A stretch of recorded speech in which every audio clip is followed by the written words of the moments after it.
Welcome back to another edition of Down and Back with CornDoug. As you can see, my guest this week, Scott Sullivan, who's, I guess you're internationally known now, Scott. Yeah, I've been telling all my buddies that they better start referring to me as an international champion. Yeah, so it's been what? It's been about a year, almost a year since you brought on the show. You had a quick little 3-minute talk in between games back at the October Toss tournament. Yeah, with WCO Cornhole. So the compound. Yeah. Yeah. So and you were fresh back from King of Prussia with the being on ESPN. Yeah. Yeah, that was a crazy experience, not only for the cornhole but for the extracurricular activities as well. The last night at the hotel was a little late. I think Jamie and I got back to the hotel room about 5 a.m. And then a 7 a.m. wake up call to drive home for 8 or 9 hours. So, yeah, overall the week was awesome. I think for me, just going into it, not knowing what to expect, we won a bunch of games. I won a bunch of singles games, and then the big event on ESPN. It's funny, like looking back at that now. Like I think, given the opportunity again, I'd be so much more. I think just comfortable and confident and hopefully more relaxed. But what an experience. It was pretty crazy. Yeah, so we'll go back a little further then, because you've been now almost 2.5 years now playing since you've come back, because you were in BC before, came back. I remember for your first tournament, it was you and your wife partnered up in at the Baden Corn Fest. Yeah, and I think maybe a bit of a smaller turnout for like the KW group, because I think there was another event going on that day. But yeah, my wife and I think we finished second. And I think a lot of people were like, "Oh, who's this guy?" And then we had a lot of fun. My wife's she's getting pretty good now too. I force her at times to play chuck bags in the backyard, but that was kind of the first thing and how I found out about the KW Cornhole Monday Night League. Yeah, and as I've said with some other people on the show here, things have taken off for you since then. I think I can remember that in the 2.5 years, I think I've only beat you once. If I remember correctly, that was in Dundas at a blind draw, and I think it was like 21-20. I said to my partner, "You score points. I'm just gonna try and hold him off any way I can." Yeah, I mean the whole model, right? Anyone can play, anyone can win. I mean, just after watching the guys throw at the national championships in South Carolina a few weeks ago, like the consistency is just ridiculous. I don't know. I'd like to think I've been on a pretty good run since I've started. I got fortunate kind of when I joined, I got partnered with a pretty good partner. I think both Jeff and I have gotten better as the years have gone on. I know we're definitely one of the top doubles teams in our kind of little, our little community, which is actually growing a lot now with the number of different leagues starting up in the last year, which is awesome to see. That was kind of always my thing that I would say to people, is that I wish more people would be coming out, so we didn't have to play the same people over and over. But yeah, Jeff and I think we both kind of got lucky with being able to partner with each other. And then singles wise, I've been on a pretty good stretch. Obviously, COVID kind of threw a wrench into things. Matt's done a great job with all the tournament stuff. I've been fortunate enough to win a lot of the singles events. Just keep it going and see what happens, right?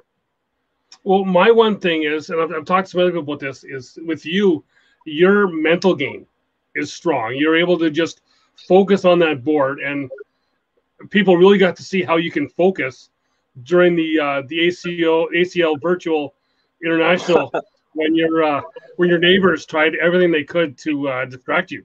Yeah, the mental thing, I think for me, a lot of it is, when we're in our tournaments or in our league nights, with who I'm playing with and or against, there are certain things that I do that get under my skin that I don't know, maybe kind of petty in a way, but there's just certain things that I can't help but get frustrated with. But yeah, this whole ACL virtual event, I mean, what a cool experience. The deck around format is typically not something that I would normally practice by myself. Um, when we were in Philly last year at the World Championships, we were chatting with Jamie Graham the one night, and he's the one that was telling us about the ghost games, and how it's a perfect way to practice and to play against yourself. So when I came back, I would do a lot of like Ghost 7, Ghost 8 games, and always found it very, very difficult. So the whole deck around thing, admittedly, I had never really done that a lot before. So I think leading up to the ACL virtual, the international event, I did a couple, and then like a day or two before I knew for sure my first game, I think I threw 3, and I could never get past 80. The 80 was always kind of my barrier that I always get stuck at. And then yeah, just as the tournament started, as you mentioned, it didn't matter what day, what time I threw. Chainsaws, skill saws, lawnmowers, you name it. Every which neighbor in every direction was fired up something. Well, I think it became like a running joke just to see what tool would be used Yeah, next. yeah, I know. And Mike from Innisfil messaged me. He's like, "You need to get that as a playlist for your earbuds." Yeah. Well, I think I But even the other week there, even you were throwing singles, I believe it was, and I kind of had like a lawnmower noise on my phone just to kind of help you get along. yeah, it was weird. It's funny, like the ACL, the international event. When I would practice leading up to my live stream, I found that I wasn't really throwing that great. But as soon as the record button went on, for whatever reason, I was just able to kind of get focused and dialed in, and yeah, progressively got better throughout the event. I wish, the final game against Justin, I knew I would have had to throw like a ridiculous score to even have a chance to beat him. But considering the conditions with the rain, and I find those the boards, the Slick Woody's boards that has the wrap on it, any bit of moisture and it's tough unless you got a crazy slick bag. But yeah, I was okay with my score. As I said, for the deck around with not something being that I'd normally play or practice. Yeah, for my personal best in the event, I shot a 99, which I thought was pretty good. Yeah. Yeah. So now I guess the new target is to break 100. No more trying to break 80. Yeah.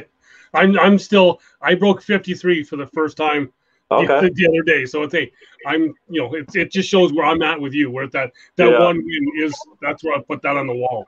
Yeah. Yeah. So Right. 60's your target then. Yeah. So yeah, it's maybe next year. We'll see. But Nice. but now we did. So the last time you were on, we did talk a bit about when you're down in Philly. So we'll kind of go a bit back there. So you talked how you were with Jamie. So you guys had that first time on ESPN, and I had talked with you back last October if there was any players that you had talked that kind of helped you along, and you had said Frank Modlin, and I talked to Frank about that when he was on the show. But just Okay. what kind of advice did they help you with when you were down here? Yeah, I don't know if it was more so advice. I just remember both Frank and Scott Lane, like the leading up and like as we were kind of practicing for the ESPN live events, they were just very, very engaged. Asking a lot of questions. How you finding the experience so far? Yeah, I remember chatting with Frank a bit afterwards. Ran into Scott again the next day. Scott Lane ended up giving Jamie Cowan a set of game changers. Yeah, just both were really good guys to chat with. I jokingly said to Cody and Adam, like, make sure you take it easy on us in the final game there. But yeah, just what a crazy event, and even like the game against the Aussies, right? It just shows you anything can happen in this crazy game of cornhole. Because I think we were up at one point like 20-9 or something like that. next thing you know, it's like 20-18, and Jamie had to hit that ridiculous shot for us to win the game, which, looking back on the highlights, like, what a shot. The crowd went wild, and yeah, but I was so nervous. I was so nervous that event. And I know watching at home on TV and knowing that Jamie just had to put it on the board. And we both know the way Jamie is. Jamie likes that big moment. And I was thinking, Jamie, just put on the board. Jamie, put on the board. And then I see him do that little shake. Were you as nervous as I was when he does that little shimmy? Like, oh, no, just, Honestly, like, in a normal situation, you might talk to your partner about strategy and the best shot to play in that scenario. I didn't say a word. I was just let him figure out, let him think through the process of what shot he think he needs to hit. And yeah, it just happened. Jamie is one of those, like, he's not afraid to go for crazy shots like that. He's in terms of like shot making ability and like difficult shot, he's probably one of the best, in our area. That's for sure, making shots like that. But yeah, I don't know. I wasn't going to say a word. You figure it out. Yeah. Yeah, and then you guys get to the game against Cody and Adam, and you get to be on the end with Cody, and I thought that I thought you actually threw pretty well against him. You really kind of put him in some spots at times where he had to make a tough shot. Yeah, I think it was just the fact that we had nothing to lose at that point.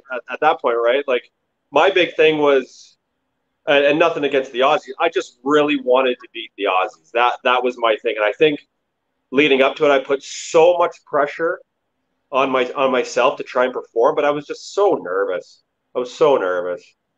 Whereas when it came to shooting against Cody, we had nothing to lose because 99.9% chance that they were going to win anyways. But yeah, I thought I threw all right against them, all things considered. I scored 5 points against them, so I think the game was over. Yeah, I forget what the score was, but it was over relatively fast. Yeah, but again, I think we just had nothing to lose at that point, right?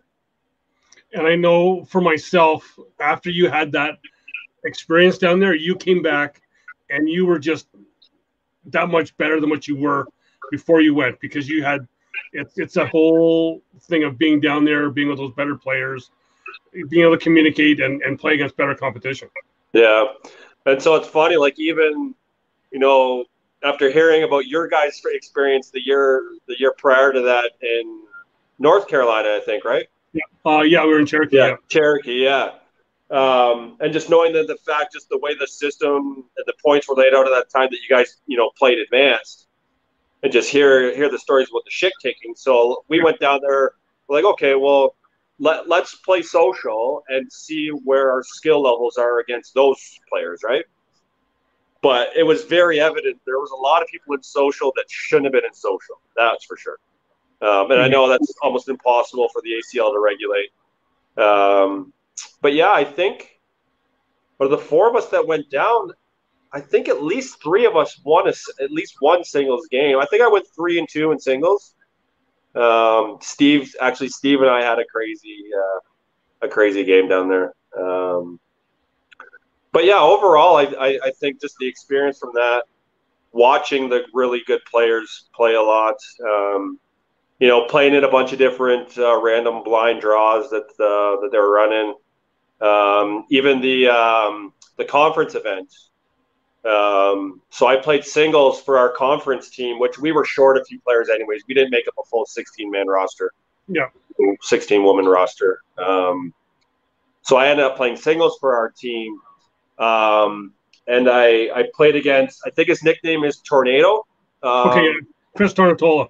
Yeah, that's it. Yeah, he's out of Buffalo area? Boston area. So Boston, okay. Yeah.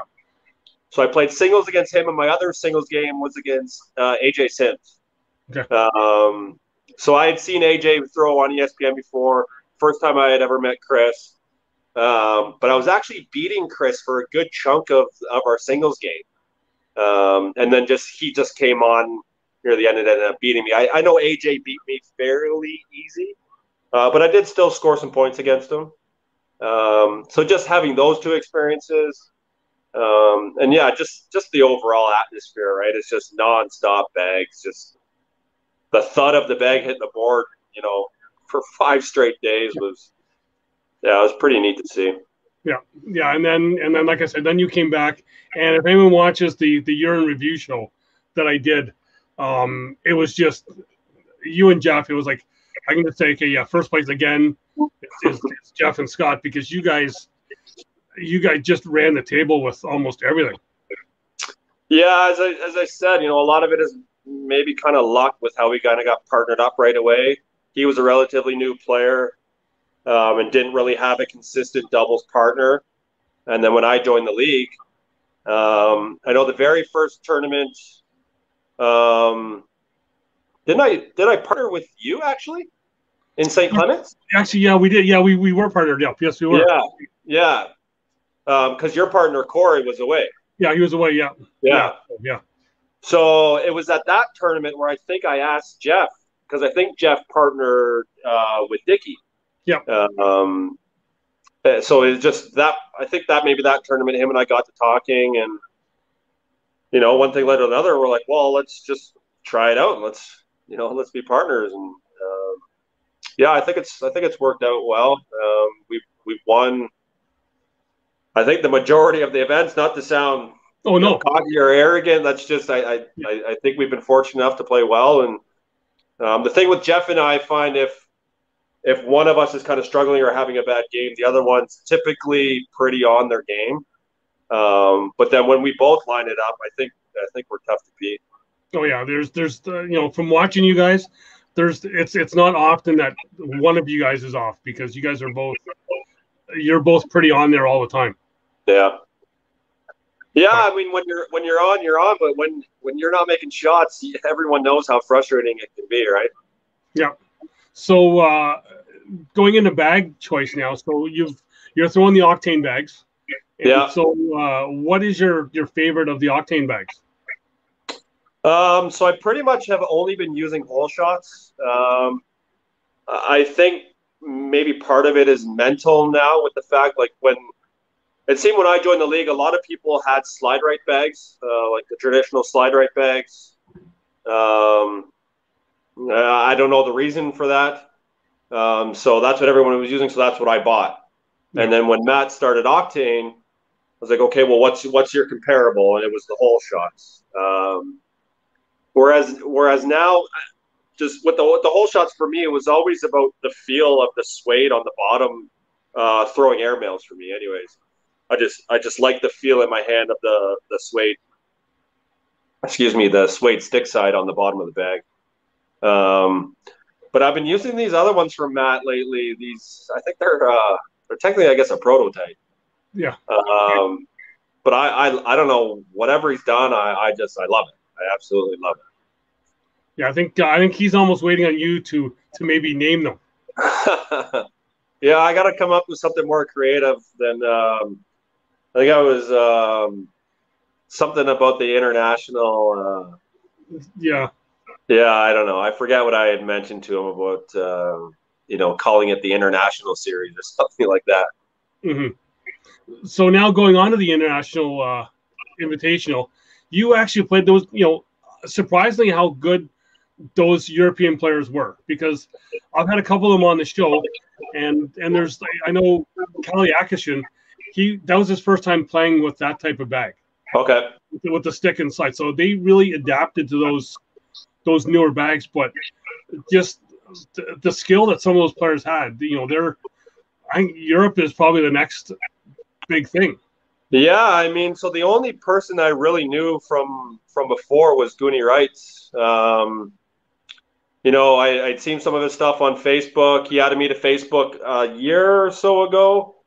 And leading up to the tournament, he actually had a live video where he played, I think he played Ghost 9 and beat Ghost 9, which for anyone, local in our KW group or, Ontario group for that matter, I challenge you. Ghost 9, that's impressive. You beat Ghost 9. So I was like, holy crap, like this guy's gonna be good. And then so sure enough, it was Goonie and I in the finals. But yeah, my I think I played Kaliakison twice. I think so. Yeah. In the I did. I played him at least once. I can't. Sorry, I can't. Yeah. But yeah, he's another solid player. I forget might have been Carl Slegers, who he had a high 80s game. Arno Siemens was in and around the 80s a lot. Daniel Turner, the Aussie, like his throw, I would say he, out of the international players, he probably had the throw that would most resemble like what you would see in ACL Pro. A lot of those guys, how they throw. Because I remember commenting on his game. I was like, wow, you throw at a good bag. I think he's struggled a bit. I don't know if weather was maybe a factor. But yeah, there was a lot of. I apologize if I'm missing some of the international people, but there was a lot of good players. That's for sure. Yeah, so it's I kept saying to some of the American podcast guys, was like, get those other international guys on, because I think that's where to go, because England, the UK is now starting up. Oh, cool. I think it's just growing. I had a couple of those guys on the show. They were just starting up, and all of a sudden COVID hit, and then they were done. It's really starting to take over. So yeah, it's crazy. Like when you watch, and as good as we may think we are as quote unquote the international people, it pales in comparison to how good those guys are in the U.S. They're so good. They're so good. Yeah, and now there's a lot of people starting to throw Oktane, which is making some of them. Awesome. Yeah, it's awesome to see, and hats off to Matt and Paul and yourself for kind of promoting it. And I know Matt's crazy busy with orders, and it's pretty cool to see just a small little shop from a guy in Kitchener, Ontario, like selling bags internationally, right? It's pretty cool. Yeah, like last show here we had Colby Usry on, and he had just got traded a set of nitros. Nice. And he wrote to a tournament the next day after being on the show, and threw like 35 of 36 in to win a tournament. And then the next day he's that good? Signed with Matt to throw Oktanes. Yeah, I mean, like I said, it's pretty cool to see. I don't know if Matt would have maybe envisioned it to be what it is right now, and only seems to be getting bigger. I think it's awesome. Yeah. So I'm sporting. Got the hat, got the shirt. Yeah, and I got my jersey upstairs. Yeah, exactly. And for the people who are watching, tune in within another 2 weeks. We're going to be having a special 1-year draw of some bags that are going to be very, very limited edition. So, so check into that there. So, coming forward here now, we're starting to open up a bit more. There's starting to be some more tournaments around. What's your how do you think you'll be doing this year? I think I know the answer to that, but no, I mean, honestly, like when COVID first started, I know George was running a number of kind of virtual events that I always, for whatever reason, I was always in like the top 2 or 3. But I couldn't never beat our buddy Bobby Sperry out of Buffalo there. He seemed to have my number. I might have only beat him once or twice. And then once George kind of stopped running those events, like admittedly, I haven't really thrown a lot in the summer. And then that virtual international event started, and I only basically threw when I had to play my game. I would practice for a round or two before I would live stream it, and that was it. I wouldn't throw again until my next game. And then it was like right as that was ending, we kind of got back to a couple Monday nights. So I think we've been going 4 or 5 nights now, Monday nights. Yeah, I think we just had our pilot nights, and Yeah, I think we just had our fourth. We had the two invite and then the two open ones, and yeah. And you know, like usual, I think you've won 3 of the 4 nights and finished second the other one. Well, I finished second again the other night with Corey. Yeah. Yeah, and then Kim and I finished second. Yeah, so with the tournaments like that have been going on, we've been still pretty busy with weekends in the summer. I guess this long weekend coming up is kind of the last quote unquote weekend of the summer. I've been golfing a lot, which I'm not that great of a golfer, but I absolutely love it. So that's been taking up some time.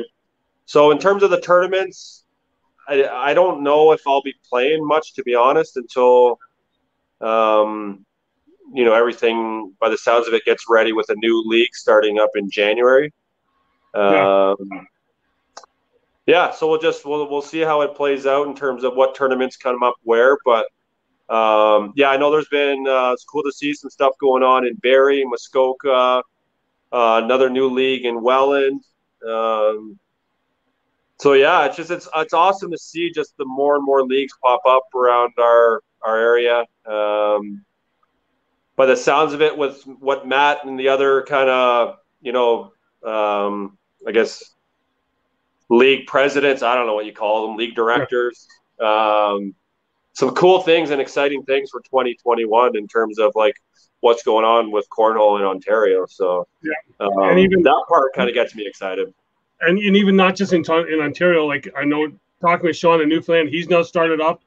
And true. Yeah, there you go. He started back up again. He's had a couple tournaments, his regular nights. And I just got message the other night that looks like even PEI is starting up cornhole now. Wow. So we're slowly kind of getting it out there. So that's cool. Well, so we need a big Canadian sponsor to help pay for some travel.